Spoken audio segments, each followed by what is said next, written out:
सरकारें आती, वादे करती हैं और वादे न पूरे करने पर बदल जाती। पर वर्तमान सरकार की बात ही कुछ और है। लोग कहते हैं लहर बड़ी स्ट्रांग है, लेकिन तेज और ऊंची लहरों पर जब आम आदमी अपनी छोटी सी कश्ती लेकर निकलता है तो कहीं पहुंचेगा या बह जाएगा ये कहना मुश्किल हो जाता है। लहर तो खूब स्ट्रांग है, पर बेरोजगारी के थपेड़ों ने देश के युवाओं की कॉन्फिडेंस की गत बना दी है। इधर लॉकडाउन की बद इंतजामी, कोरोना के खौफ से धंधा मंदा हो चला है, लेकिन जो वादे हुए थे गुड गवर्नेंस के वे कहीं खो से गए। नीतियां इस कदर टाइट हैं कि बिजनेस करने वाले हिल गए हैं। नौकरी की आस रखने वालों की बात तो भूल जाइए। लोगों की पेंशन तक में से कटौती की जा रही है। जहां हर साल 2 करोड़ रोजगार मिलने का वादा किया गया था जनता से, वहां आज 6 सालों में 15 करोड़ भारतीय बेरोजगार हो गए हैं। कुछ तो किया धरा कोरोना का भी है, और कुछ तो सॉरी टू से बैड गवर्नेंस और बैड एग्जीक्यूशन और बैड इंप्लीमेंटेशन ऑफ प्लान का भी दोष है। सालों साल ड्रॉप लेकर कॉम्पिटिटिव एग्जाम की तैयारी करने वालों की हालत खराब है, क्योंकि एग्जाम्स ही नहीं हो पा रहे हैं। क्या यही गुड गवर्नेंस है, जहां पब्लिक तंग आती रहे और सरकार रूल्स रेगुलेशन थोपती रहे और मीडिया प्रोपेगेंडा करते हुए लहर को स्ट्रांग बनाए रखे? नई नौकरियों की बात ही छोड़ दीजिए, लोगों की पुरानी नौकरियां भी जा चुकी हैं, लेकिन फिर भी लहर स्ट्रांग है। और इस लहर को स्ट्रांग रखने के पीछे जो लोग हैं उनका कहना है कि कोरोना काल के कारण भारत में बेरोजगारी बढ़ी है, अर्थव्यवस्था लड़खड़ा गई है, उद्योग बंद हो गए हैं, दुकानें बंद हैं और इसीलिए लोगों का रोजगार छिनते जा रहा है। चलो मान लिया, बात कुछ हद तक सच भी है, लेकिन ऐसा तो नहीं है कि कोरोना वायरस सिर्फ भारत में ही तांडव मचा रहा है, बल्कि आज पूरी दुनिया पर कहर बनकर बरस रहा है। तो बाकी देश अपनी अर्थव्यवस्था और बेरोजगारी को किस तरीके से संभाल रहे हैं? अमेरिका की बात करें तो अमेरिकी सरकार हर उस व्यक्ति को घर बैठे पैसा दे रही है जिनका रोजगार छिन गया है, या वह लोग जो लॉकडाउन की वजह से काम नहीं कर पा रहे हैं। और ऐसे कई देश हैं जो इस समस्या से बखूबी लड़ रहे हैं। लेकिन भारत में क्या?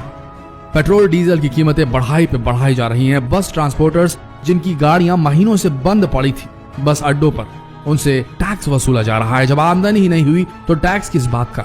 और देश में किसी राजा का राज है या डेमोक्रेटिक तरीके से चुनी गई सरकार का? आखिर भारत में सबसे ज्यादा टैक्स लिया जाता है, चाहे वो गरीब हो या अमीर, हर एक व्यक्ति टैक्स अदा करता है, चाहे वह इनकम टैक्स से हो, सामानों पर लगने वाले टैक्स से हो या किसी भी तरह का टैक्स हो। हर तरह का टैक्स एक भारतीय नागरिक सरकार को देता है और यह सिलसिला कई सालों से चलता आ रहा है।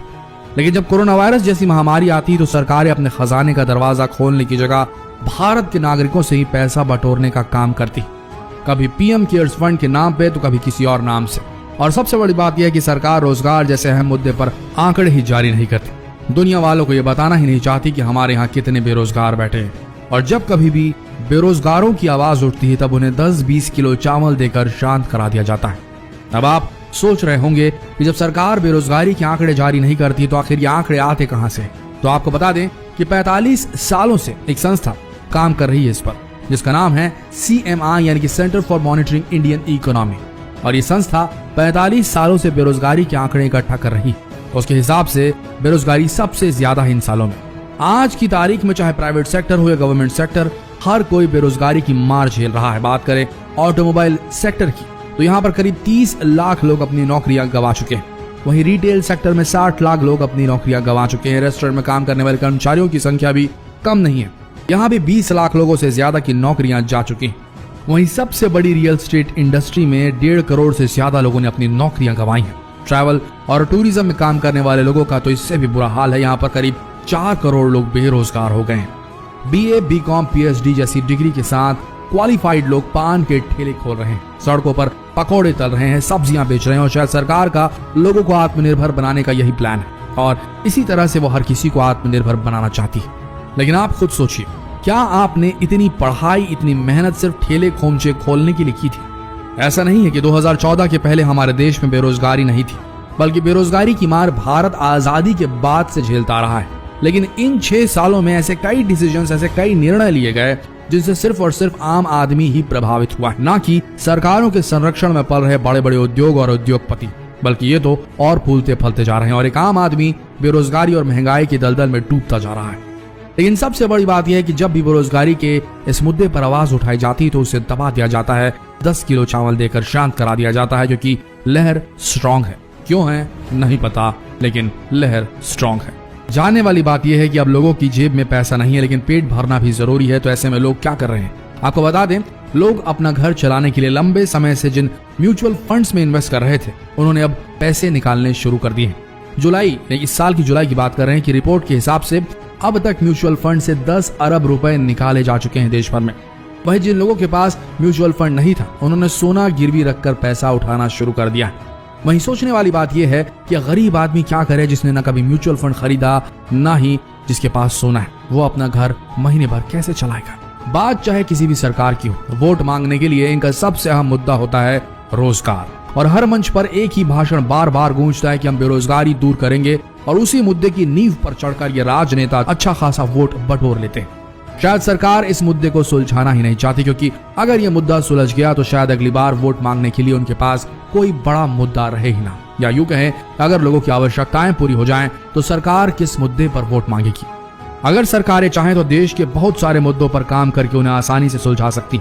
सरकार चाहे तो स्कूल, कॉलेज, इंडस्ट्री खुलवाकर लोगों को रोजगार दे सकती है। अमेरिका और कनाडा की तरह देश में एजुकेशन फ्री करवा सकती है। लेकिन असल में जब यही सारे मुद्दे खत्म हो जाएंगे तो सरकारें वोट किस मुद्दे पर मांगेगी, ये बात समझनी होगी। हमारी माने तो अब टाइम आ गया है कि नौकरी किसी और की नौकरी, नौकर बनने की इस होड़ से भारतीय युवा अब अपने आप को अलग करे। अपनी जिंदगी और अपने करियर को संवारने की बागडोर सरकारी नौकरी और कॉलेज कोचिंगों को देना बंद करे नौकर बनने की इस होड़ को।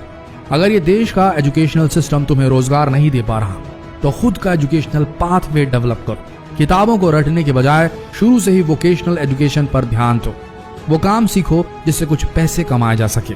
नौकर नहीं, एंटरप्रेन्योर बनो।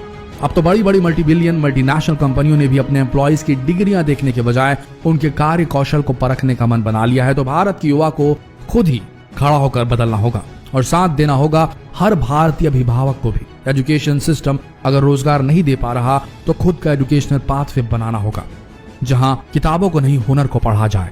और तब शायद दोस्तों भारत में लहर किसी की भी हो। भारत का युवा रोजगार के लिए यूं भीख की गुहार नहीं लगाएगा। बेरोजगारी का एक ही तोड़ है भारत में, स्वावलंबी बनना, सेल्फ डिपेंडेंट बनना। सरकारों का काम तो केवल अपने फेवर में लहर बनाना ही होता है। समझ सको तो समझ जाना, कभी हाथ फैलाने की जरूरत नहीं पड़ेगी। हो सके तो इस संदेश को देश के हर युवा तक पहुंचाना, क्योंकि आर्थिक आजादी भी जीने के लिए बेहद जरूरी है। जितना हो सके इस वीडियो संदेश को फैलाएं और शेयर करें इस वीडियो को देश भर में। धन्यवाद।